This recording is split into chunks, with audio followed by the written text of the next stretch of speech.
এই যে বন্ধুরা, আজকে চাবলা মাছ দিয়ে আর শস্য বাটা দিয়ে একটা বানাবো। এখানে চাবলা মাছটা আগে ধুয়ে আর হলদি আর লবণ দিয়ে মেখে নিয়েছি।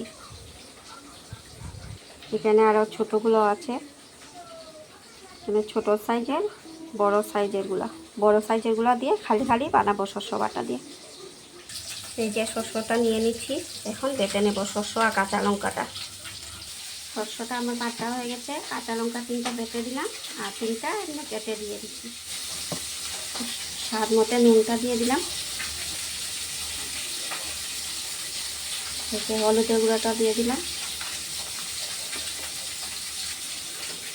অল্প একটু কাশ্মীর গুঁড়োটা দিয়ে দিলাম। এখন ভালো থেকে মেখে নেব। এই যে সব কিছু থেকে মাখা হয়ে গেছে।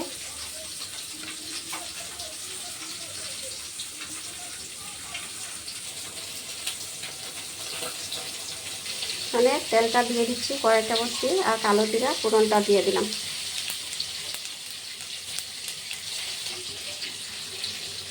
তেলটা গরম হয়েছে, মাছগুলো দিয়ে দেবো।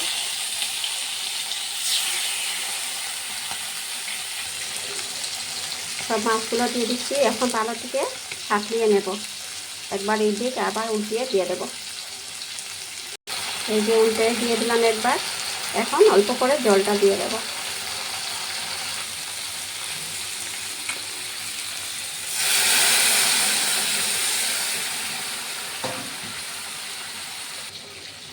সব কিছু দেওয়া গেছে জলটা, এখন 5 মিনিটের মতন জালটা দিয়ে দেবো। তারপরে নামানোর পরে তোমাদেরকে দেখাচ্ছি।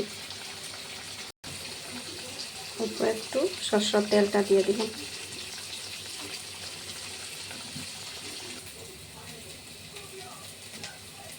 এই যে চাবলা মাছের সিদ্ধটা আমার হয়ে গেছে শস্য বাটা দিয়ে। এই যে